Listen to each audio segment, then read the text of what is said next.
Hello friends, welcome back to accounts phobia. आज हम देखेंगे solution of question number 4।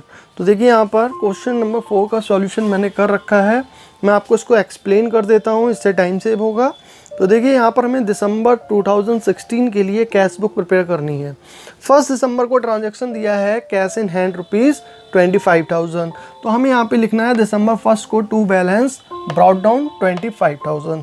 Next transaction जो दिया है 2 दिसंबर को कैश सेल्स दे रखी है ₹40,000 की, और ब्रैकेट में लिख रखा है CGST 6%, SGST 6%। GST का मीनिंग होता है गुड्स एंड सर्विस टैक्स।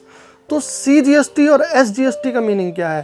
देखो, गुड्स एंड सर्विस टैक्स को अलग अलग पार्ट्स में डिवाइड किया गया है। तो CGST का मतलब है central goods and service tax, और SGST का मतलब होता है state goods and service tax. जितना सेंट्रल को जाता है टैक्स, उतना ही स्टेट को जाता है।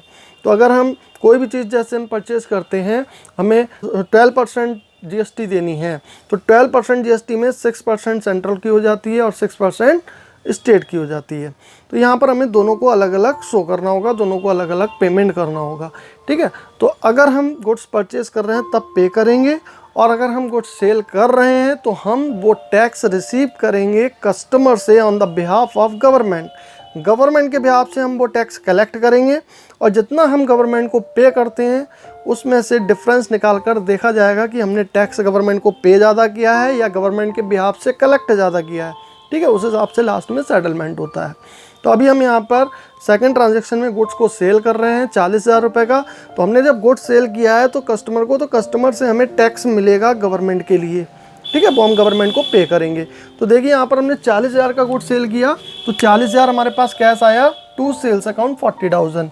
अब इस पर हमें 6% टैक्स भी मिला है कस्टमर से, सेंट्रल का और 6% स्टेट का। तो हम इसी डेट में लिखेंगे to central GST to state GST 6%। 40,000 का 6% 2,400, 40,000 का 6% 2,400, दोनों सिमिलर ही हैं, 6% सेम अमाउंट आ जाएगी। नेक्स्ट ट्रांजेक्शन दिया है दिसंबर 4 को, received from X on behalf of by. Means हमें पेमेंट रिसीव हुआ है एक्स से, लेकिन किसके बिहाफ पर, किससे चाहिए था पेमेंट? बाई से पेमेंट चाहिए था। तो हमें तो पेमेंट वाई से चाहिए था, बाई ने एक्स से कहा कि हमारा पेमेंट उनको दे दो। ठीक है, तो हमें पेमेंट मिल गया एक्स से, लेकिन हम अपने यहाँ अकाउंट जो डिक्रीज़ करेंगे, यानी हमारी जो डेटर्स होंगे, बाई कौन होगा? हमारा डेटर्स, जिससे हमें पेमेंट चाहिए। तो हम बाई को डिक्रीज़ करेंगे। ठीक है, तो यहाँ पे लिखेंगे टू बाई लिख देंगे 4,000 से। नेक्स्ट ट्रांजेक्शन है दिसंबर 9 को, पेड टू सोमपाल। हमने सोमपाल को पेमेंट किया 4,900 का, और नीचे लिखा है डिस्काउंट रिसीव्ड, और हमें डिस्काउंट रिसीव हुआ 100 का। मीन्स ये नहीं करना है कि आपने 4,900 का पेमेंट किया, 100 का डिस्काउंट तो 4,800 लिख दें, ऐसा नहीं है। 4,800 नहीं लिखा जाएगा, इसमें क्लियर लिखा है कि हमने 4,900 पेमेंट किया और 100 का डिस्काउंट मिला हमें। मीन्स हमें पेमेंट कितना करना था? 5,000 का। तो 5,000 में हमें 100 का डिस्काउंट मिल गया, 4,900 हमने पे कर दिया। तो बाय सोमपाल 4,900, क्योंकि हमारे पास से कैश जा रहा है 4,900 का, वो लिख दिया जाएगा। और जो 100 डिस्काउंट रिसीव्ड हुआ है उसकी अलग से एंट्री बन जाती है। एंट्री अभी हम नहीं करेंगे, हम अभी कैश बुक प्रिपेयर करेंगे। ठीक है, तो बाय सोमपाल हो जाएगा 4,900 का। अब नेक्स्ट ट्रांजेक्शन दिया है आपका 12 दिसंबर को, रिसीव्ड फ्रॉम विजय कुमार से रिसीव्ड हुए कितने? 7,800, और हमने उसको डिस्काउंट अलाउ किया, क्योंकि पेमेंट हमने लिया है तो हम डिस्काउंट देंगे। ठीक है, तो हमने 7,800 का उससे पेमेंट ले लिया, 200 से डिस्काउंट दे दिया, मतलब 8,000 का उससे पेमेंट चाहिए था। ठीक है, तो हमें पेमेंट रिसीव हो रहा है 7,800 का, टू विजय कुमार 7,800 लिख दिया जाएगा। नेक्स्ट ट्रांजेक्शन है आपका बॉट गुड्स फॉर कैश। हमने गुड्स परचेज किया है कैश में, तो बाय परचेजेस लिख देंगे 20,000 का, और इसमें भी CGST या GST दे रखा है 6%, तो ऐसे लिख देंगे 6% ऑफ 20,000 1200, 6% ऑफ 20,000 1200। ठीक है, अब देखिए ये हमने गवर्नमेंट से के बिहाफ पर टैक्स कलेक्ट किया है, और ये हमने गवर्नमेंट को पे किया है। ठीक है, नेक्स्ट है पेड कार्टेज। अब हमने कार्टेज पेमेंट किया है। कार्टेज का मतलब एक तरीके से हम जब गुड्स लेकर आते हैं ट्रेन वगैरह या किसी से, तो उसका पेमेंट देना होता है। ठीक है, तो कार्टेज से हमने पेमेंट किया है 1,000 का, तो 1,000 का पेमेंट हुआ और उसके ऊपर टैक्स भी लगा 6% CGST और 6% SGST। तो हमने कार्डेज का पेमेंट किया 1000 का और इस पे सेंट्रल टैक्स दिया 60 रुपीज़, इसका 1000 का 6% आ जाएगा 60 और स्टेट को टैक्स दिया 60, मीन्स टोटल पेमेंट कितना हो गया 1120 रुपये। नेक्स्ट है आपका 23 को, दिसंबर 23 को ट्रांजैक्शन है रिमिटेड टू धर्मवीर।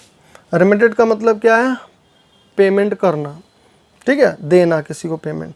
तो हमने धर्मवीर को पेमेंट दिया 1880 रुपये का, तो 1880 का धर्मवीर को पेमेंट दे दिया और उसने डिस्काउंट अलाउ किया हमें, discount allowed by him, means हमने डिस्काउंट रिसीव किया है कितना 120 का। तो डिस्काउंट से कोई मतलब नहीं है, जितना पेमेंट हमने किया है वो लिख देंगे 1880। अब देखिए एक और ट्रांजेक्शन है 25 को, received MO from Mohan. MO का मतलब क्या है, मनी ऑर्डर। रिसीव्ड क्या है हमने, मनी ऑर्डर फ्रॉम मोहन ₹500। तो हमें मनी ऑर्डर मिला है मतलब मनी रिसीव्ड हुई है, तो यहाँ लिखेंगे टू मोहन 500, ठीक है। नेक्स्ट ट्रांजेक्शन है बोरोड फ्रॉम महावीर। हमने महावीर से रुपए उधार लिए, ठीक है, तो हमारे पास कैश आया, तो यहाँ लिखेंगे टू महावीर लोन, क्योंकि हमने महावीर से लोन लिया 7500 का। नेक्स्ट ट्रांजेक्शन है received from Bhushan Lal 3900 and discount allow 100। तो हमने पेमेंट कितना रिसीव किया 3900, तो यहाँ लिखेंगे टू भूषण लाल 3900।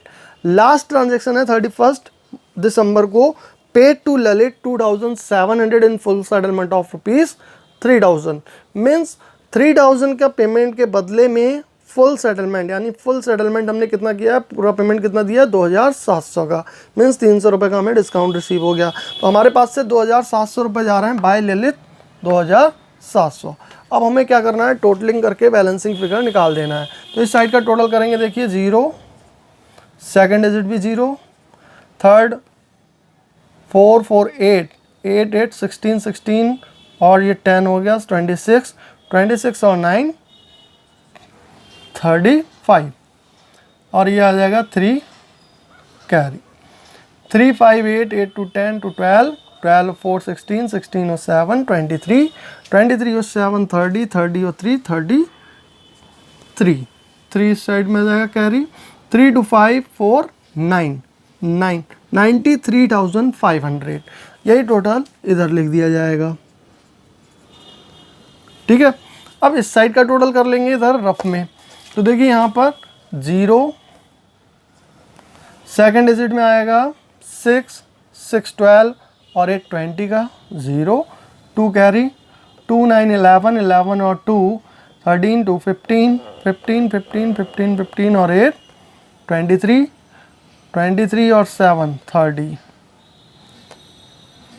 3 कैरी 3 4 7 7 और 1 8 9 10 11 11 और 2 13 और 1 कैरी 1 और 2 3 3 3 3 3 3 33,000 ये आंसर इधर का टोटल आ जाता है। अब 93,500 माइनस 33,000 कितना हो जाएगा 60,500, ठीक है। 60,500 बाय 31 दिसंबर को लिख देंगे बाय बैलेंस कैरिड डाउन और इसको ब्रॉड डाउन कराएंगे, ब्रॉड डाउन इस टोटल के नीचे कराते हैं, ठीक है। तो नेक्स्ट मंथ होगा हमारा 1 जनवरी 2017 टू बैलेंस ब्रॉड डाउन 60,500। तो इस तरीके से ये क्वेश्चन सॉल्व हो गया।